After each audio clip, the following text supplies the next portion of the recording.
Milena, comienza tú, por favor. No, yo creo que la literatura es lo mismo en el siglo XXI que en el siglo VI antes de Cristo. Yo creo que la literatura pues es Shakespeare, es Proust, es lo que nos emociona, y ahora pues este año el Nobel pues se lo han querido dar a un cantante. Pues a mí no me parece mal, porque a mí los premios no me parecen importantes. Creo que lo importante es si dentro de 200 años alguien sigue leyéndote a ti o escuchando las canciones de Dylan. Yo no creo que la literatura cambie, es lo que nos emociona. Yo creo que nos seguirá, pues Isaac Dinesen nos seguirá emocionando, ¿no? Sí, sin duda. ¿Tú qué crees? Yo pienso que la literatura en el siglo XXI, al menos si la vinculamos a este premio que le han dado a Bob Dylan, si vamos a utilizar el premio de Bob Dylan como una imagen que defina lo que es la literatura en el siglo XXI, pues es más o menos lo mismo que en el siglo XX o con el XIX o con los anteriores. Yo pienso que la literatura se nutre o se ha nutrido siempre de lo que no es literatura.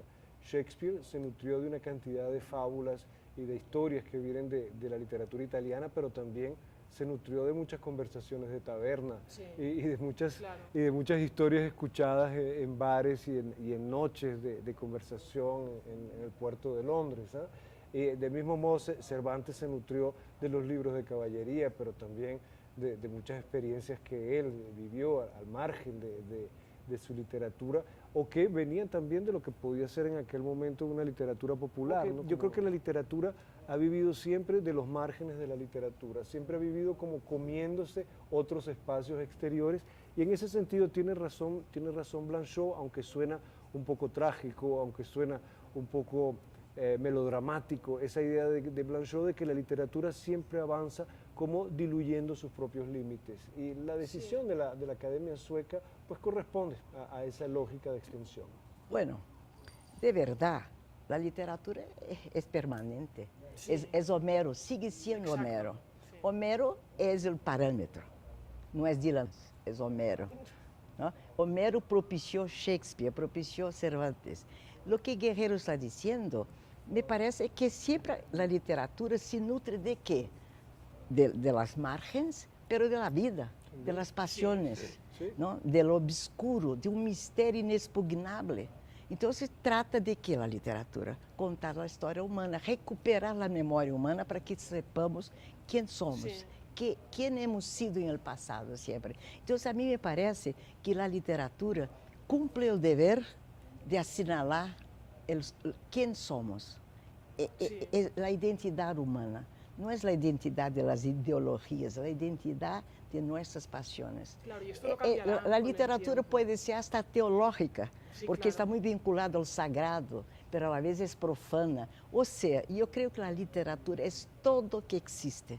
Y cuando tú dices que se alimenta, es verdad, pero se alimenta del germen, de la enfermedad, de la doença, de la Sí. resurrección, de todo que el humano ha pensado y ha imaginado.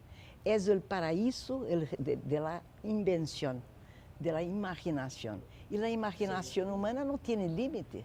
La imaginación humana come todo, la comida del plato y la Sí. comida tuya y la mía. Sin duda, Sí. sin duda. Es voraz. La literatura es Sí. antropológica.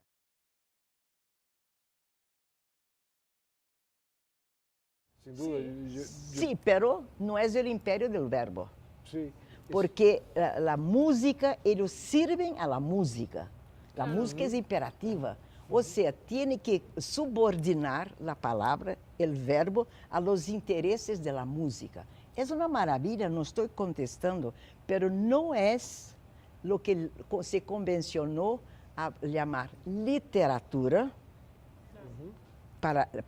de una forma didáctica, como por eso que, por ejemplo, a mi juicio es muy impresionante que la Academia Sueca dio el premio a Dylan. la Sí. cuestión de la música tiene como matices también, porque a finales del siglo XIX, por ejemplo, Verlaine decía que en el verso la música debía ir ante todo.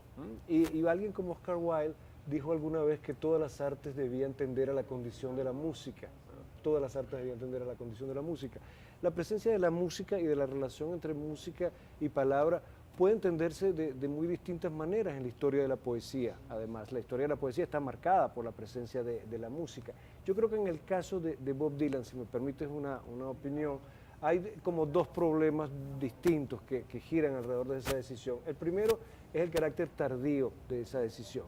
Si esa decisión si el premio a Bob Dylan se lo hubieran dado, vamos a decir, a finales de los 70 o en los años 80, cuando estábamos en pleno debate sobre la alta y la baja cultura, donde en ese momento en que las fronteras todavía existían entre esos dos géneros y en que reivindicar la cultura de masas era hacer un acto de progreso dentro del campo de la historia.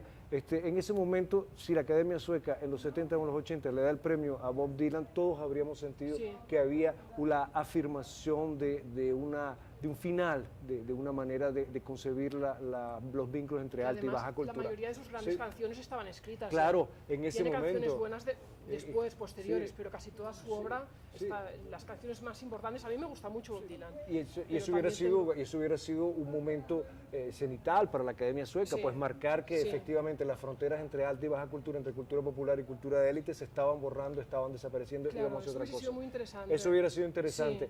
Hacerlo hoy cuando ya esas fronteras están tan porosamente deshechas. E sobretudo, em um momento muito crítico para a literatura, em que há uma certa desclassificação da palavra, a banalização do verbo, não?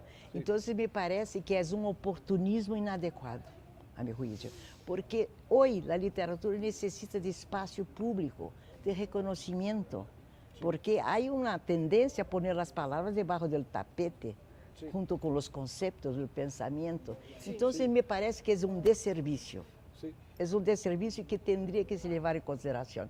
Ou seja, é sistemática de avaliação do livro, que está sempre se diz que está morrendo, que a novela está morrendo, estamos mortos. Ou seja, me parece que não é um momento. E toda a música. Yo creo que el otro problema, yo decía, el problema del carácter anacrónico de esa decisión, que tendría que haber llegado mucho antes, y el segundo problema es justamente que ese anacronismo la hace caer a esa decisión o la coloca a esa decisión en el momento que está mencionando Nélida, es decir, en un momento en que la literatura está de espaldas contra las cuerdas, recibiendo golpes de todos lados, lados. Tenemos una explosión de lo audiovisual.